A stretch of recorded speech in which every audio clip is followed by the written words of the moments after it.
Hey everyone, thanks as we continue to trickle in. Just going to turn the mic on here. How does everyone feel in here today? Feeling all right? I opened some windows, just hopefully that's a little bit of a breeze.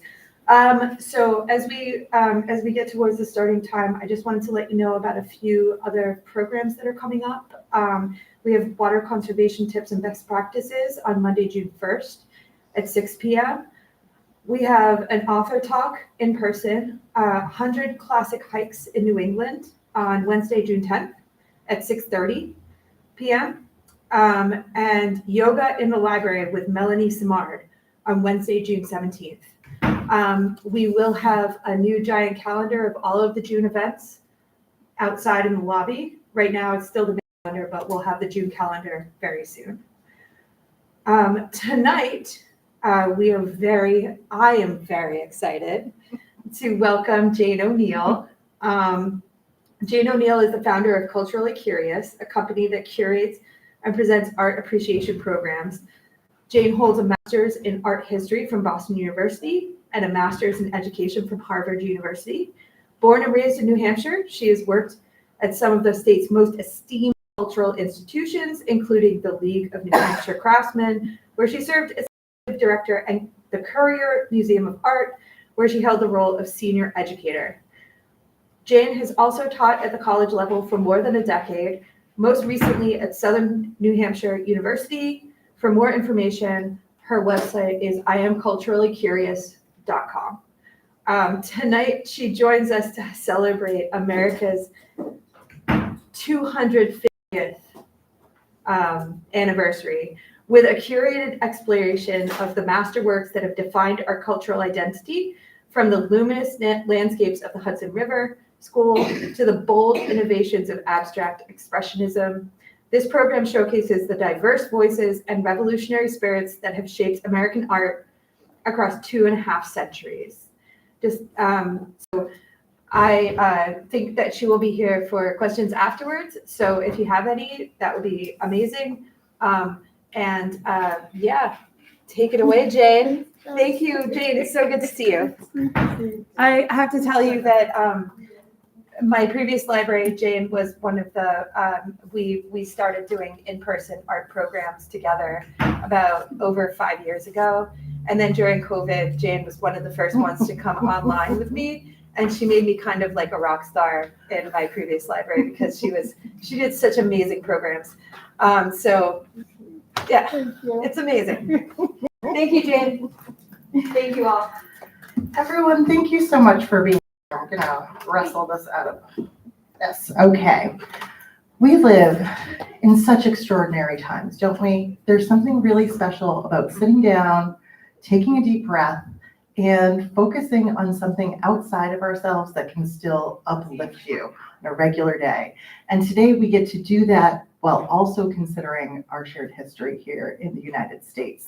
So we'll be looking at where we came from, how we changed along the way, where we are now.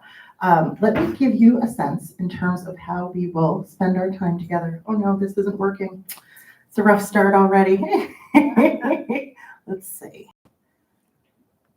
There we go. All right.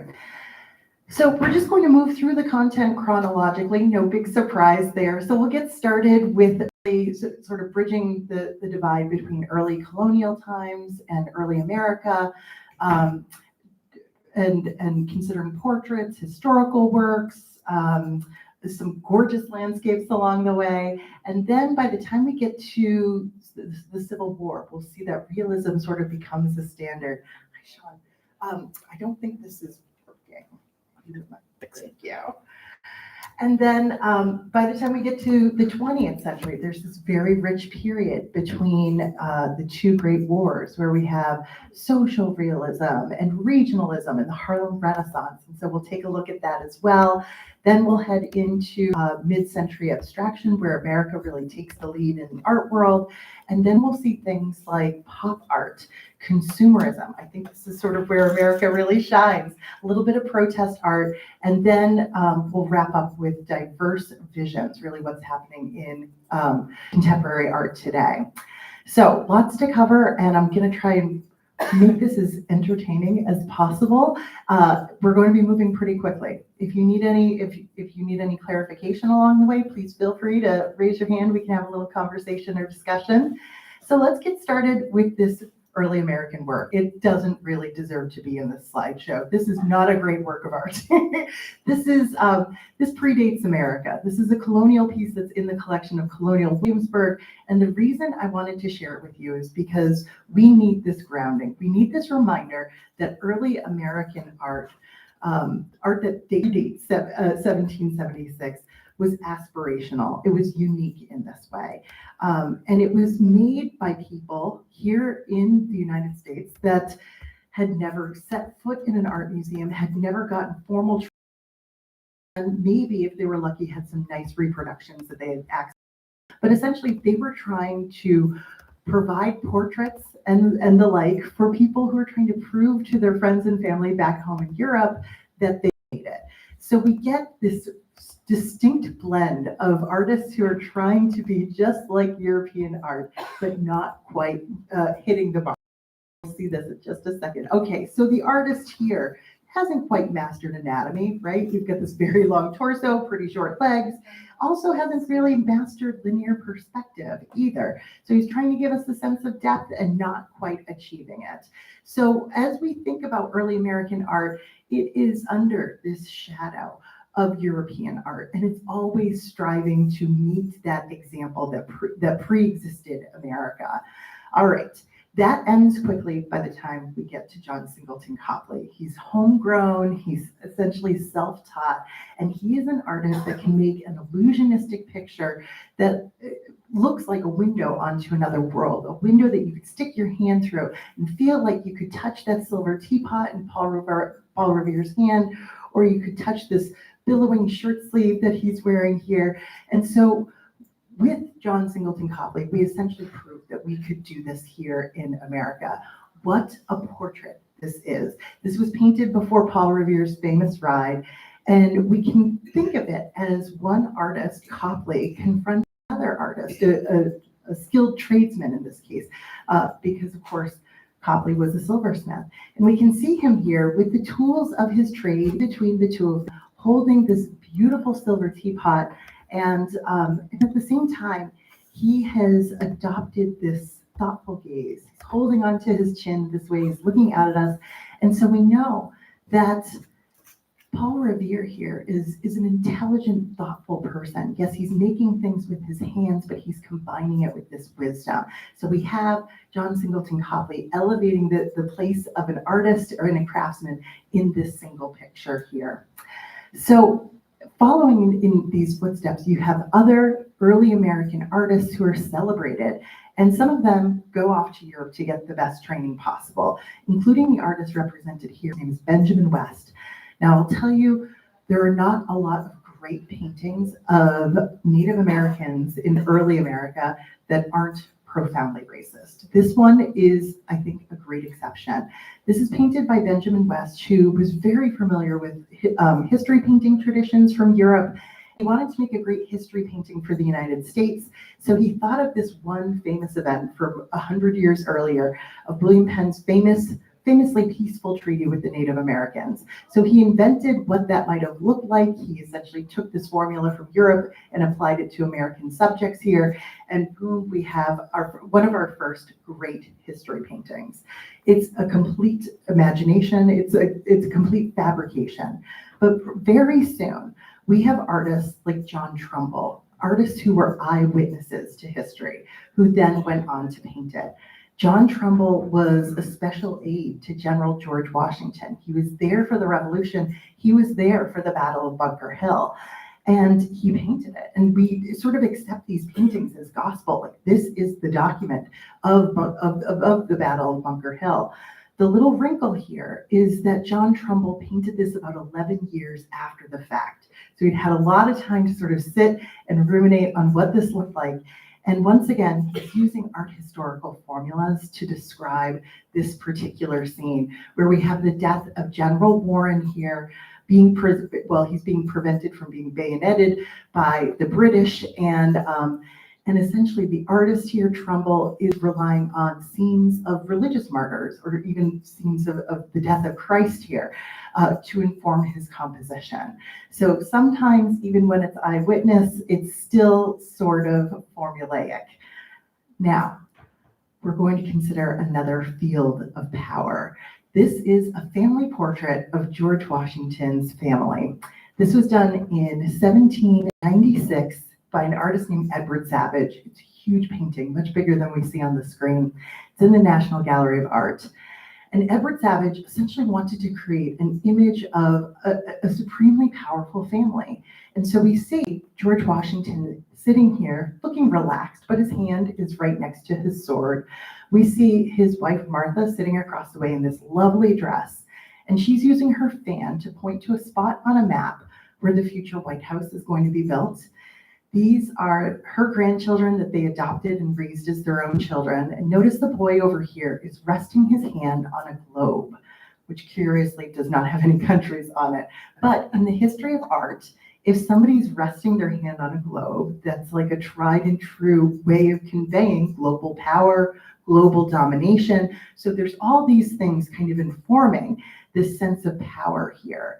Now, the artist also knew that George Washington was a Virginian plantation owner. So he wanted to add a little bit of flavor of that in this portrait here too. So you might have even missed that there's a fifth figure here who's not a family member, who was for many years described as simply a servant to George Washington, who was most certainly an enslaved person who worked on George Washington's plantation. With this picture, the artist has inadvertently captured the moral contradiction that's at the heart of the founding of this country. When we're talking about freedom, we were still at this time keeping people in bondage. So it's a really powerful image that way, I think. Now, we're going to stay with Washington for just a moment, and I wanted to share with you this picture by one of the leading early portrait painters in America. His name was Gilbert Stuart, and he painted the first 5 presidents. He had this special ability for enlivening somebody's face. He always knew just enough pink to add to the cheeks and just where to add a little bit of shine or highlight on someone's face, whether it was the tip of their nose or the top of their brow, that sort of thing. And he knew that painting portraits of George Washington was like printing money for himself. So if he could get a sitting with Washington, he could make 100 copies and sell them for $100 a piece. And how perfect is it that this is the image that's on our $1 bill today? We all own this image by Gilbert Stuart. It has turned into the very face of democracy. And in so many ways, it's perfect for that, because we have an image of power unlike any image of power that existed before. George Washington's not wearing a crown. He's not wearing military garb. Instead, he looks like the picture of restraint, right? I always chalk that up to the false teeth, and maybe he was kind of uncomfortable. But he looks like, you know, he embodies Republican virtues here. So in printing himself some money, Gilbert Stuart has created this long-lasting image of what a leader looks like in a democracy. We're going to pivot away from George for just a moment to another spectacular leading figure in America. This is our first artist self-portrait. This is Charles Willson Peale's image of the artist in his museum from 1822. He was a soldier in the Revolution. He was a painter of many portraits of the founding fathers. He started his own museum of art and natural history specimens here. And here, with a little bit of showmanship flair, he's lifting this curtain to reveal the world that he is representing to us here.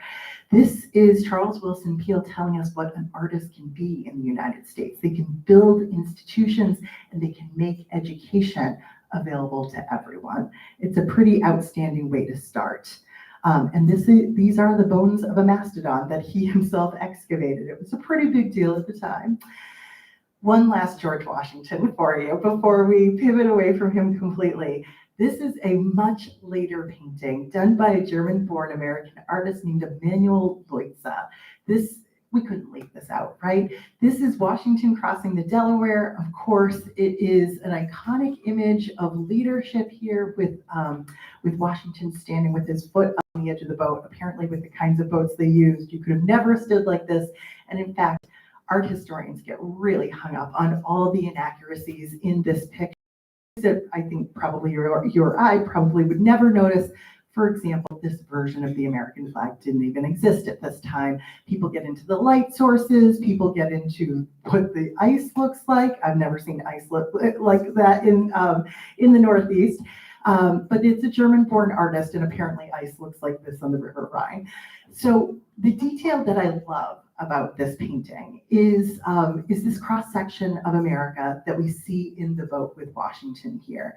We can see frontiersmen, we can see a black man, another man wearing a Scottish bonnet over here. There's even some scholarship that suggests that this figure in red might actually be a woman dressed as a man who wanted to contribute to the war effort as well. So it's an enormous painting. If you've ever been to the Met, you probably saw it because they keep it on view almost all the time, in part because it's a fan favorite and in part because it's very hard to move and they have very little storage. What's important to keep in mind, though, is that this was painted 75 years after George Washington's actual crossing. Nobody was alive to tell him what it actually looked like. Leutze was just making it up. And he was doing this as the country sort of careening towards civil war. So this is Washington as myth, right? This is a way to sort of try to keep people together. And we ourselves are not too far from the Civil War, but I just wanted to show you some incredible views before we go there. In the early 19th century, America was really all about its landscape. That was like the thing that we could boast about.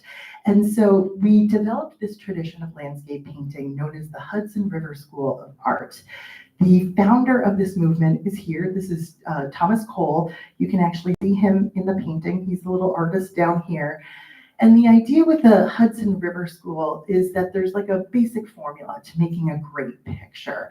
It usually involves a blasted tree in the foreground, some sort of sleepy waterway taking your eye to some distant mountains here. But with this picture, which is called the Oxbow from 1836, we have this dramatic sort of bisection in the picture itself, where on one side we can see a terrible storm with a little bit of lightning, and on the other side the sun is back and we can see not the wilderness untamed, but this cultivated, glistening landscape here. It's almost as though the artist is asking us, what is America going to be? Is it going to be this sort of scary but kind of consecrated divine Eden space that we have, or are we going to tame it? Well, subsequent generations of Hudson River School artists sort of responded. This is another German-born artist named Albert Bierstadt. And Bierstadt was hired to go out west and paint the Rockies, paint what the Western landscape looked like. So this is his picture called Among the Sierra Nevada from 1868. It's awe-inspiring, is it not? This is proof of American greatness. This is this divine light pouring down these mountains. There's crystalline waterfalls here. These mountains go on and higher and higher. Again, it's a German-born artist, and I think he's just painting the Alps, but he makes it great. And he gives us this wonderful sense of scale with the tiny deer in the foreground. Bierstadt had a flair for the theatrical. He would make these 10-foot wide paintings, bring them to his studio in New York City, and people would pay admission to go in and just gaze at these giant works with their binoculars and ooh and ah over them. So he gives us this sense of America is sort of destined for wonderful things with an image like this. I've got one last Hudson River School painting, and it's probably my favorite. This is by an artist named Frederick Edwin Church, and it's called Twilight in the Wilderness. It's in the collection of the Cleveland Museum of Art. And in my personal opinion, this is the standard by which every sunset should be measured, right? I mean, Mother Nature comes up short most nights. This is absolutely glorious. From these colors in the sky, look at how vivid these reds are, and it mellows out as we get towards the horizon line. Beautiful purple mountains, the serene lake here, and a couple of almost wedded trees in the foreground. This is how we all want to spend our summers. So we have this wonderful sense of nature as spectacle here, and these landscape artists have just nailed it. Now, I'm going to change the way you look at sunsets for the rest of your life, because Frederick Edwin Church also painted this work the following year. As the country is heading into civil war, he's trying to say which side he's on. And in this case, those ribbons in the sky become the flag. He calls this our banner in the sky. He was for the Union cause, and he was saying nature is consecrating that effort here. So this is our transition to come down out of the heavens and to the battleground. Are you ready? This is Winslow Homer's image of the Civil War, and this became really the defining image of the Civil War for about 100 years. And there's a reason as to why. It's called Prisoners from the Front. It's from 1866, so painted just a few years after the war. And what we see here are Confederate prisoners representing thousands of prisoners that were taken by this Union officer over here. So it's a confrontation between the two sides. And the reason this particular image had such staying power is that depending on which side you preferred or chose, you could see yourself as a winner. Because if you were for the North, you could see a successful officer over here who's captured all these prisoners. He is, without contest, the winner in this picture. But if you sided with the Confederates, with the South, these three individuals represented not like a down on their luck ragtag army here, but people who were so committed to the cause. They would fight if they were old, they would fight if they were untrained, they would fight if they were already very wealthy and didn't need to. So there was a commitment and a passion on this side that I think people from the South found very appealing for quite some time. So it was an image that didn't really offend anyone. What we see here is a wonderful image of realistic painting too. So this is really the standard at this time. What we're going to do is stay with realism and move away from the battlefield to the playground, because following the Civil War, there was a thirst, a real hunger for images of children playing, for images of innocence. It's almost like this desire to go to a less complicated time. So this is a painting by the artist Eastman Johnson. And it's children who are pouring out of this one-room schoolhouse here out into this brightly lit field. And they're using the old stagecoach, that's the name of the painting, for improvised play. Some kids are pretending to be the horses, some kids are the drivers, some of the kids are the passengers. And what we see here is the sweetness of childhood innocence. It's imaginative play here. It also coincides, represents an evolving view of what childhood could be as well. For centuries, people thought of children as undeveloped adults, and now people in America were beginning to see childhood as its own precious stage of development, and it's so poignantly captured in Eastman Johnson's painting here. Now we're going to leave this brightly lit field and go to a very dark theater where disturbing things are happening. This is from 1875. The artist is Thomas Akins, and the painting is called The Gross Clinic, named for Dr. Samuel Gross here. He is teaching how to do a surgery in a medical theater here. So he's surrounded by all of these doctors who are craning their necks to see what he's doing. Notice in his hand and the blood on his fingers. I always thought his composition here was a little bit free, but these are the bottoms of the socked feet of his patient. This is his naked thigh and buttock. This is where the incision's happening. His head would be up here, and it's covered by a cloth that they're using to anesthetize him. And this would be the patient's mother, who can't even look at what's happening here. So this is a little gruesome to see, but what we see happening here is kind of this marriage between the realism of the painting and the ambitions of medical science. They're serving each other here so well. So like I said, realism is the standard, but this next artist is going to bring us beyond realism too. He's going to just glam things up a little bit. And that's John Singer Sargent. Everybody's nodding because we all know this painting. We all love John Singer Sargent. We all want to resurrect him to paint our portraits, right? So the story here with Madame X, his most famous painting from 1884, he was dying to make a name for himself as a portrait painter. He was an American expatriate at the time he was in Paris, and he sought out one of the most famous, most beautiful women in town at the time, and asked to paint her portrait.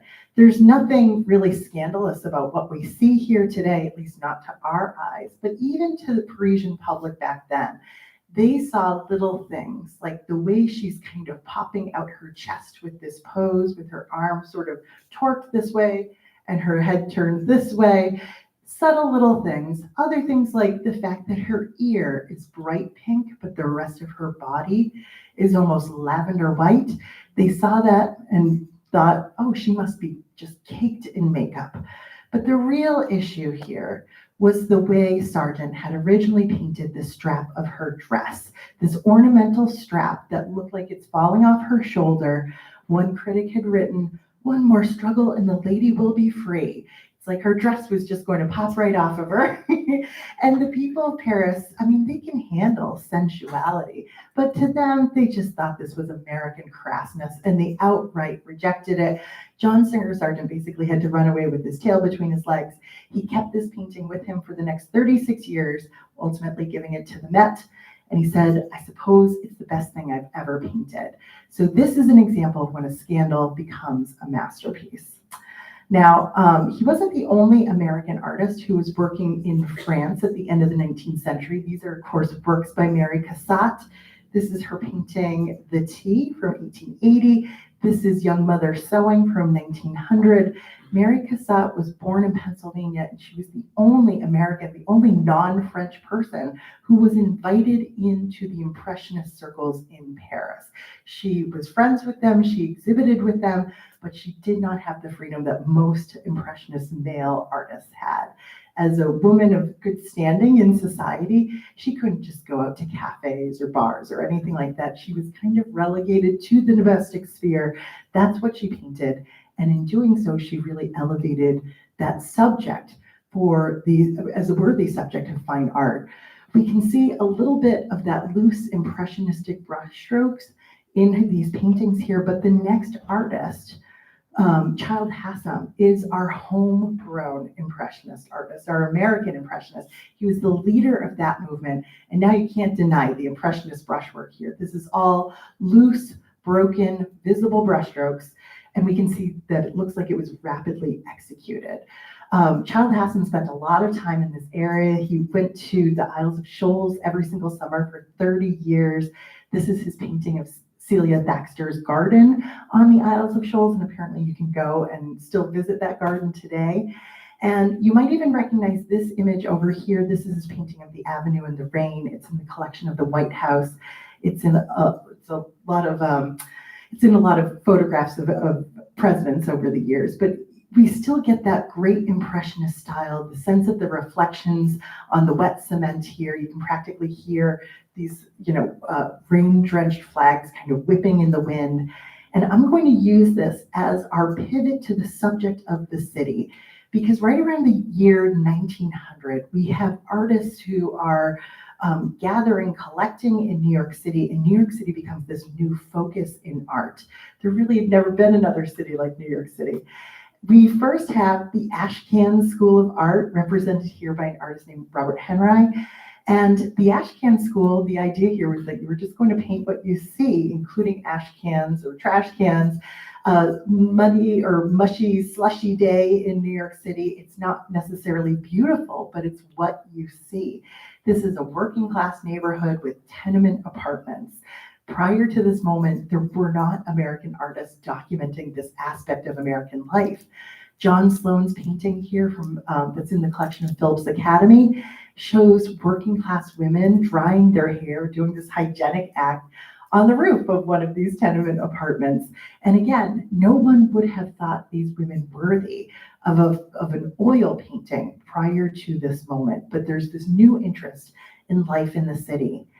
And as the first decades of the 20th century go on, we have American artists who are working in this modernist style who stay wedded to the subject of the city. These two works are by Georgia O'Keeffe, just our second woman artist so far. And before she fell in love with the American Southwest, Georgia O'Keeffe really tried to love New York City. She was one of the first artists, American artists, to live in a skyscraper. Isn't that so strange to think about? This is just 100 years ago. This is her painting of the Sheldon Hotel where she lived. This is the Radiator Building from 1927, just a couple of years later. And we can see that she's trying to kind of soften these monoliths a little bit with steam or smoke or little orbs of light in both of these pictures. The result, I think, is like this really pleasant geometric abstraction in both of these pictures. And she's working in this precisionist style that almost doesn't leave the trace of the artist at all. This is like the exact opposite of that American Impressionism we saw. So in the end, she captured these buildings that were really representative of American greatness in the 1920s, right up until 1929, right? So then another artist who's working in New York City right around the same time is Edward Hopper. And this painting's from a little bit later in his career, but his style never really changed. So I'm squeezing it in here. This is his 1942 painting, The Nighthawks.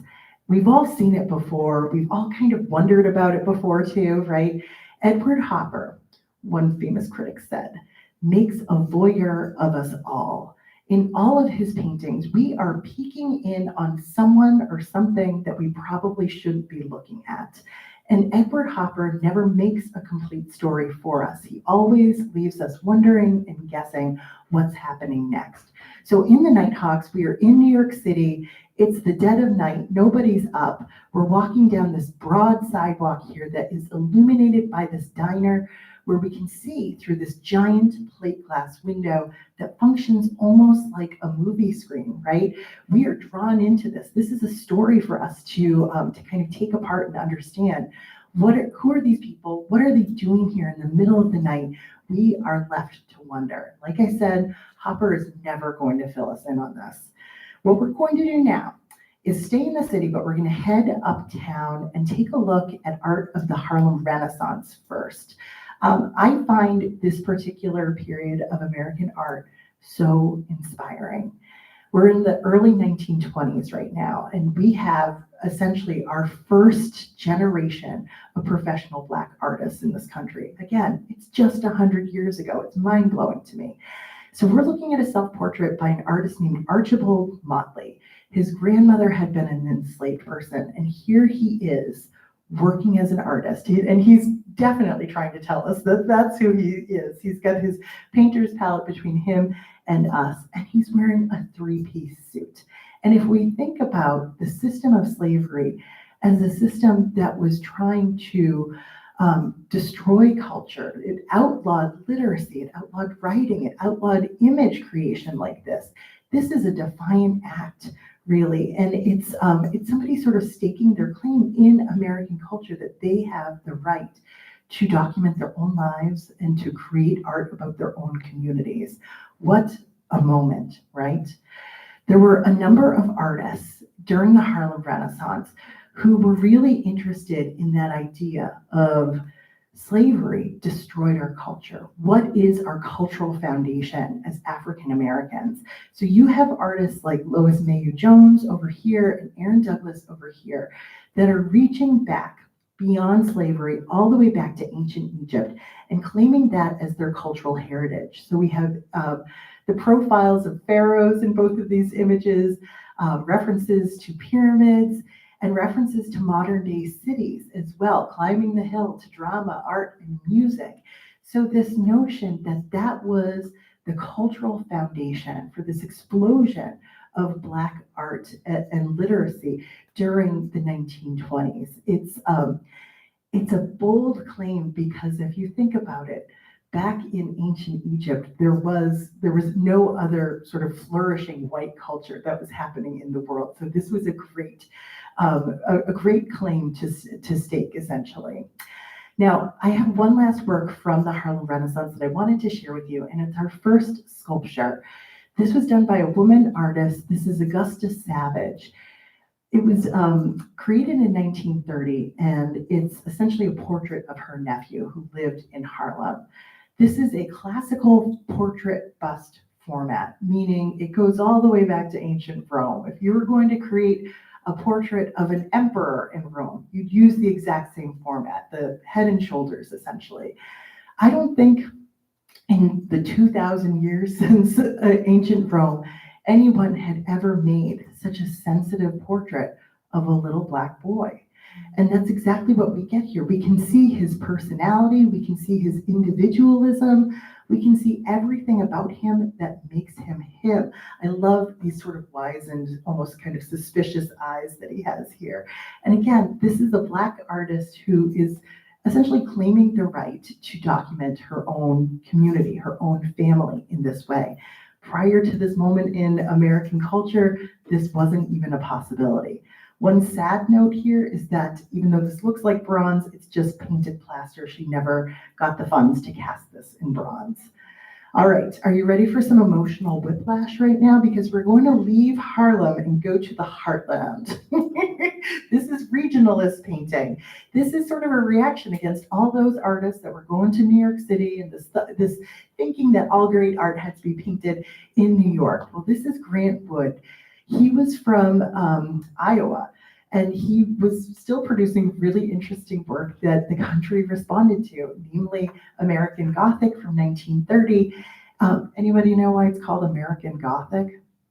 Believe it or not, it's just the architecture. In the background, this is a Carpenter Gothic architecture. So it has vertical clapboards and a pointed Gothic arch window, but you could also kind of make correlations between old-fashioned photography and a sense of the Gothic there.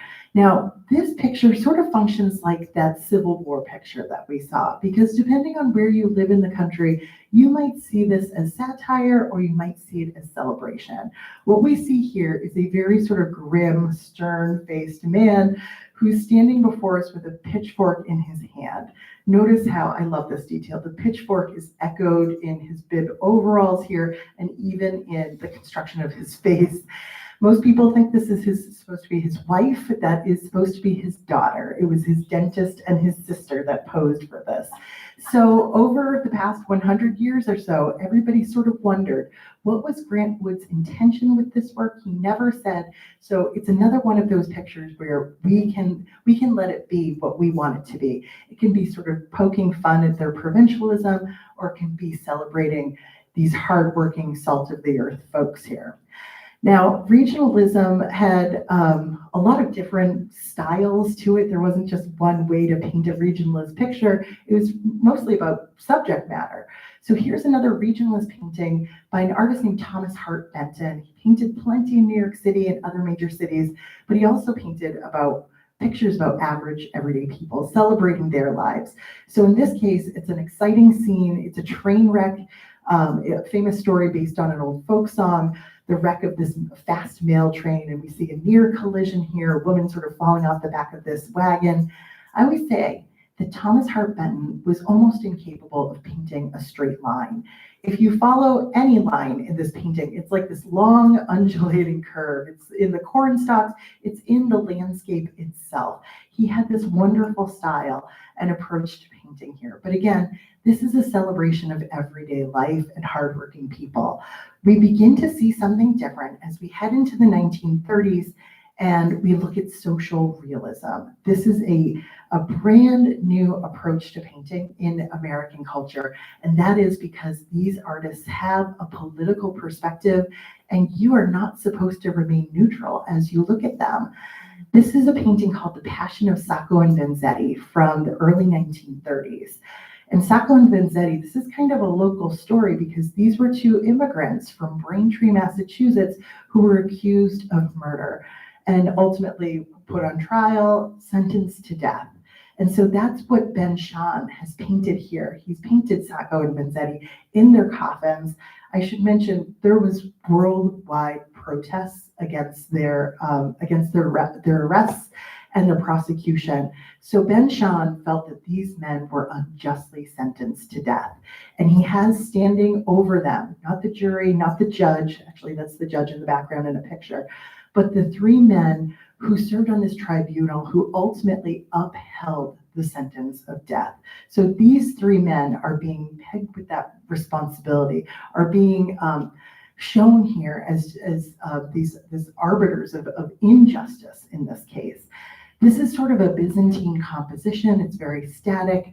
But as you look at it, Ben Shahn wanted you to understand his perspective and maybe take on that perspective himself. This is a little bit subtle here, but all of the subtlety goes out the window with this next social realist picture. This is by an artist named Philip Evergood, and it's called American Tragedy from 1937.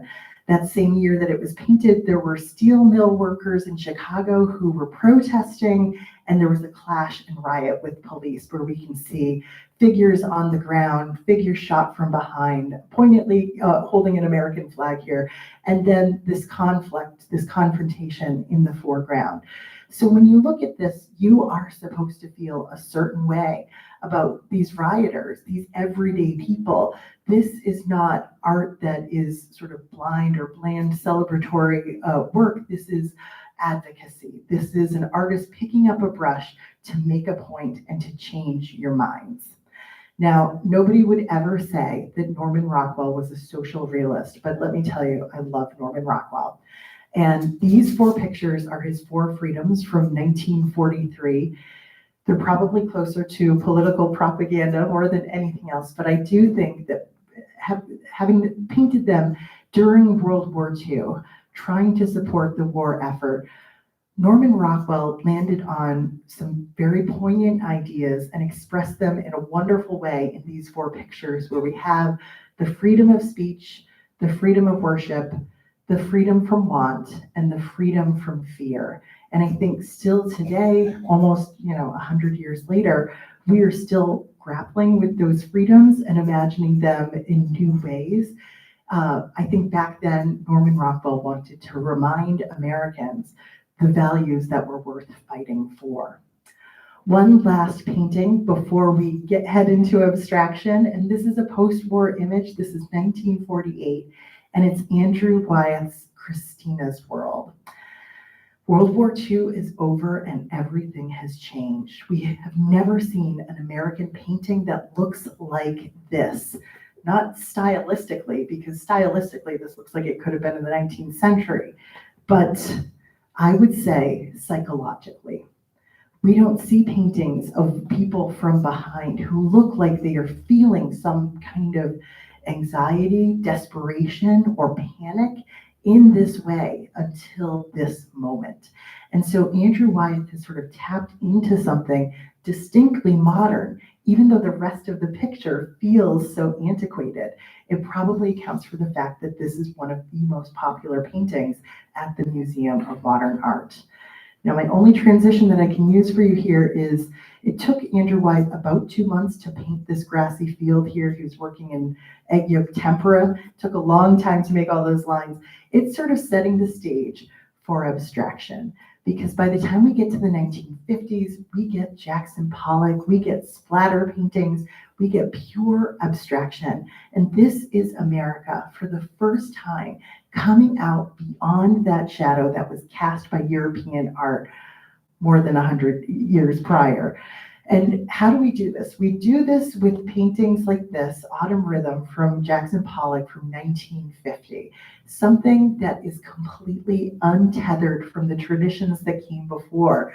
Remember that picture of Paul Revere and how it was so illusionistic and it felt like you could reach right into it? This is Jackson Pollock essentially saying a painting does not have to be an illusion. A painting is literally just paint on a surface here. And even though this looks like chaos, Jackson Pollock does apply some sense of order to it. You might be able to sort of isolate particular colors here. We've got like an ochre or tan, and we can see there's kind of like an angular way to the way that he's laid it on. The black lines seem really skinny and calligraphic. There's even a little bit of green in here. So there's an orderly way to the way that he's created the chaos that we see before us.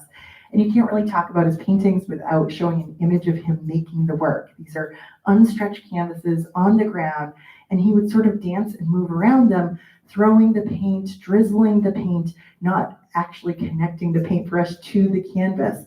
So all of a sudden, these paintings become about Jackson Pollock's interior life. What was he thinking? What was he trying to express? What's inside him? What do we need to understand as we look at these pictures? Well, first of all, he was probably drunk when he made them. That's an almost certainty. But what's always amazing to me is that this man who was probably drunk has so much control here. You don't see his footprints. And again, even though we have this craziness, which is maybe his interior life, maybe it's a response to World War II and the A-bomb and how quickly things are moving in the modern world, who knows? But there is a remarkable amount of control there that always astonishes me, especially at that scale. But abstract expressionism wasn't just Pollock, and it wasn't just about that kind of frenetic energy. The year after he died, his widow, Lee Krasner, who had always kind of been operating in his shadow, she was kind of reborn. She named this work Re-Echo, and it is about these big, expressive movements. It is so much about her interior experience as well. What we see here are these colors, the pinks, the fuchsias, the green, these kind of curling, soft, rounded motifs. It's like something's blooming, something's unfurling. We have a sense of something organic here. This is a sense of renewal here and hope that you don't necessarily see in a Jackson Pollock picture. Abstract Expressionism was a very big tent. It took on many different forms. And the last artist, I'm just gonna project, okay? I might have turned this off, who knows? The last artist that we see here is Mark Rothko. Mark Rothko, is that, oh, it's working again, okay. Mark Rothko worked oftentimes on a huge scale, and almost all of his compositions are just what you see here, these stacks of blurry rectangles. He was really interested in color theory and how these colors would respond to each other, but he was very interested in how you would respond to this. So imagine this is a painting that's like 8 feet across. You're supposed to stand 18 inches away from it and just let yourself be consumed by it. This was supposed to be an expression of pure human emotion. And it's not unusual for people to get very emotional when they're standing in front of a Mark Rothko painting. So this isn't about his gesture or his interior life. Now he's really thinking about creating an experience for you, the viewer. So with that, we're going to see a dramatic departure away from this abstraction, away from the individuality of the artist as we head into the 1950s and 60s, the late 50s. So protest art, pop art, we're gonna get started with this flag picture.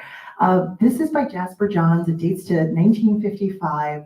And this sort of sets the stage for pop art in many ways, because Jasper Johns has seized on this familiar symbol to all of us, but he's changed it just a little bit. He has created a collage out of newspaper articles. You can just barely see through the paint to see the newspaper here. And then he's painted on top of it with pigment and encaustic. So it's wax, there's like a little bit of texture to it. And as you look at it, you know it's not a flag, it's a painting of a flag. What's he trying to do here? He's essentially taking this familiar symbol and draining it of its familiar meaning. It becomes a visual puzzle to us, and sort of like Grant Wood and some of these other artists, he didn't want to say what his intention was here. He seems to be making some sort of commentary about American culture, but he sort of stepped back from completing the picture for us. Now, he did do a great job of setting the stage for Andy Warhol. These are his famous Campbell's soup cans, all 32 of them, every single flavor offered by Campbell's at the time, the early 1960s. Why did he paint these? Let me tell you, nobody's ever cried. looking at the Campbell soup cans. These don't move people to tears. This isn't about Andy Warhol's gesture. Andy Warhol wanted to remove himself from the process of making them as much as possible. He wanted it to be as mechanized as it could be. So there's only a few little hand-painted elements here. Andy Warhol understood American society, and he said, what we're interested in is consumerism, brands, marketing, and consumption. And that's what he's giving us here. He's essentially giving us a loaded grocery store shelf on the walls of the museum here. And he extends that analysis in the 1960s to Marilyn Monroe shortly after her death.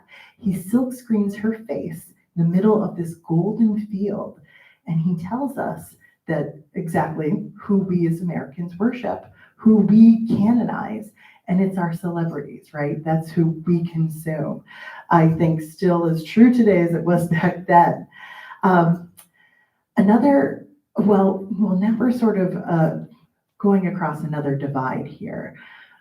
This is another woman artist, one of my favorites. Her name is Faith Ringgold, and this goes into really protest art from the 1960s. Faith Ringgold was a Black woman who was watching race riots unfold in front of her in the 1960s, and she created this work in response. It's hard to look at, I know. It's from 1967, and it's called The Flag is Bleeding. What we see here are these three figures with their arms linked together, sort of overlapping the bars of the flag here, and we see a lot of blood. It's uncomfortable. Where is it all coming from? Nobody really seems upset, right? These eyes seem very passive. Well, you might have spotted that it's the Black man here who's holding this knife. And he is also the only person who is wounded. He's holding his hand over that wound to stop the bleeding, and he's holding his hand over his heart as though he is saluting the flag. So with this pain that we see here, that she is subtly describing, in not so subtle terms sometimes, she is essentially pointing to the cost of being Black in America.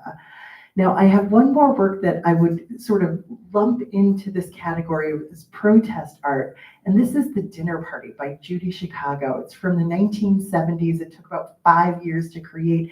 It is this massive life-size banquet table in a triangle because there's no head to the table here. Everybody is equal.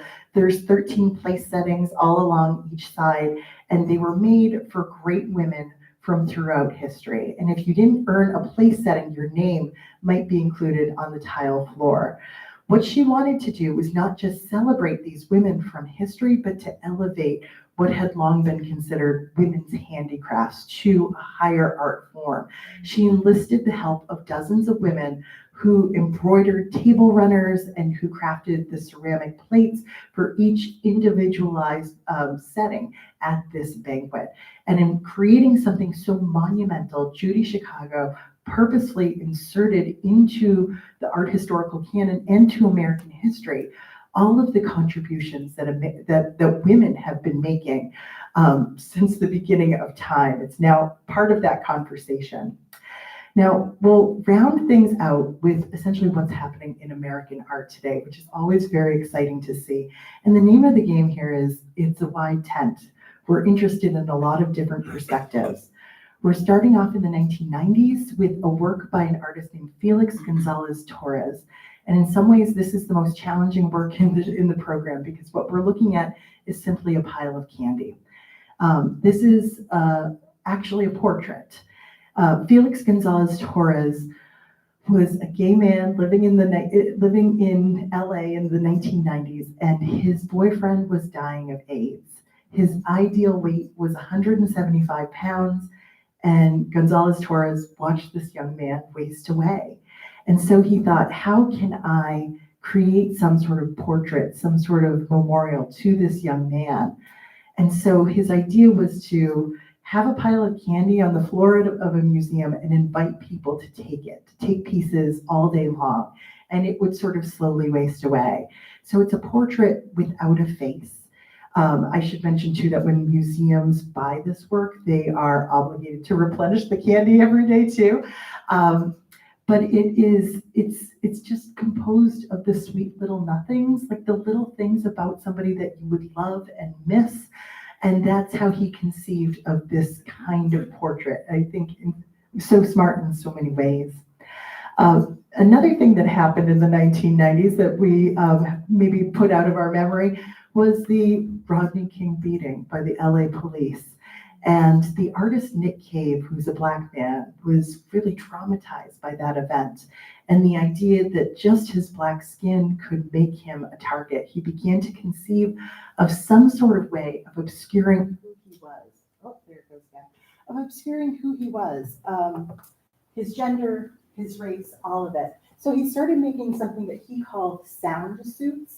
And they do make sounds, but they are these suits that you could wear. They have elaborate decoration on them that seems celebratory, right? They are sometimes with sequins and lace, sometimes they're with twigs. You never know who's inside of it. Sometimes there are performances. There's dozens of these sound suits. But it was a way to create sort of like an emotional armor, a way to protect yourself from the world, but at the same time, it was a way to kind of celebrate that too. The next artist I wanted to share with you is somebody who never wanted to leave a Black man looking invisible. Jane Oneail is now a very well-known artist because, of course, he painted Barack Obama's portrait in front of the wall of flowers and leaves. But he got his start as a portrait painter of Black men who he would then insert into historical compositions. So for this picture at the Brooklyn Museum of Art, he used this famous painting of Napoleon crossing the Alps as the basis for his composition. Instead of Napoleon, we have a young man in contemporary camo, contemporary military gear, right? And our artist here is pointing to the fact that in the history of art, you so rarely see men, Black men, in these celebratory poses, in these positions of power. And so for Wiley, he said, I'm correcting that history by creating these kinds of paintings. Now, like I said, he became famous for painting President Obama. Amy Sherrill became famous for painting Mrs. Obama, the first Black First Lady. So we have a Black woman artist that was selected for that opportunity. And she has a particular approach to portrait painting as well. She primarily paints people with Black and brown skin, but her approach is to paint their skin in grayscale. She thinks that the very fact of having brown skin is like a political statement that people in America have trouble getting beyond. And if it's in grayscale, you can actually see the person instead of the fact of their skin. So she painted this elegant picture. Mrs. Obama's wearing like this great sort of abstract geometric dress here, kind of points to traditional quilt making in African-American communities. She's weaving these things together, but it was done not without some blowback too, because people couldn't believe that the portrait of the first Black First Lady would have gray skin in this case. So another artist like Sherrill, who is kind of having a moment in American art right now, is Jeffrey Gibson. I mentioned at the top of the hour, we're not going to see a lot of images of Native Americans because great art doesn't really showcase them without a great deal of racism. So what we see with Jeffrey Gibson in contemporary art today, he is pointing to that aspect of his biography and also to the invisibility of being a gay man in America too. So two aspects of who he is that for most of American history have been asked to be relegated to the margins. He's celebrating it instead. He makes these enormous costumes. You can see they are over life size. Sometimes he puts them on and performs in them, but most great collections of American art at this point all have at least one of these punching bags that he creates. Oftentimes they have a few words from some of our founding documents. In this case, we hold these truths to be self-evident. Then you fill in the blanks that all men are created equal. And here's a gay Native American man who says, no, that's not the case. We haven't been treated equally, right? What would it feel like to punch this punching bag that has this traditional Native American beading on it and all this fringe? What would it look like to see this move around? So, so Jeffrey Gibson is sort of the darling of the art world today. I'm going to leave us on a hopeful note, I hope. This is the last work we're going to look at, and it's by an artist named Nari Ward, who's Jamaican born. And we've got another fragment of our founding documents here, We the People, but it is created out of crowdsourced shoelaces that are simply punched through the wall. And as we get closer, you can see they come in every single color. They're fat and thin, they're long, they're short, they represent us, right? But Nari Ward's installation also asks us, without being naive, I don't think, when can we, the people, really mean we, everyone? Because for the past 250 years, it hasn't included everyone. It hasn't included women, indigenous people, enslaved people. And so maybe now going forward, this could mean everyone. It's a surprisingly moving installation, I would say. So just a quick conclusion for you now. We've seen all kinds of iterations of American art. We saw sort of the consolidation of power, the distribution of it, but American art is still an ongoing conversation. It's about who we've been, who we are, and who we can become together. Thank you.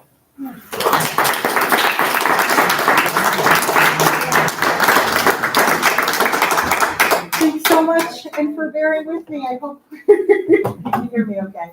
Any questions? Yeah. A reaction? I wanted to ask this, the Sargent picture of Madame X.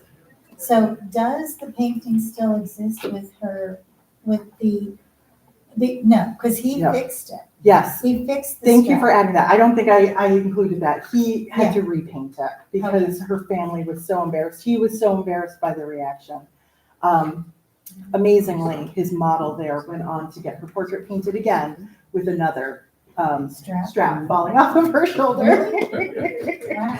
I guess she started to miss the attention after some time. Very understandable. All right. Well, thanks for coming out on this morning. When was the Paul Revere painting painted? Oh, that Was would it be. really early when he was starting to do, was he known as the silversmith? He was- or the revolution? He was well known as a silversmith, but he hadn't yet gone on his famous ride. So I believe the painting was 1768, if I'm remembering correctly. So it's kind of amazing that we have that image of him before he became famous for that, right? And I think it was really Longfellow that made him very famous with his poem. All right. And when you said Stewart painted George Washington because he knew he could sell 100 of them, Yeah. on those copies, did he repaint every copy? Oh, yeah.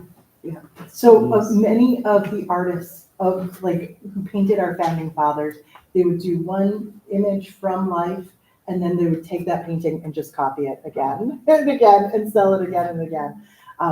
That was how they would make their money. Everybody wanted a portrait of the president. Well, thank you, Jane, so much Thank you, Jess.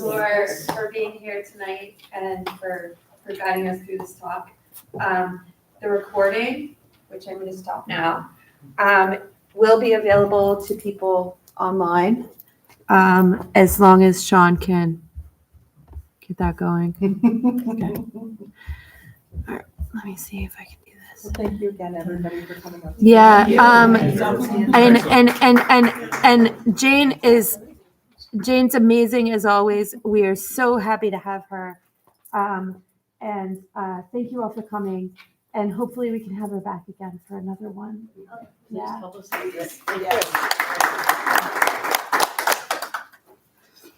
Okay, let me see if I can get this. Thanks for coming.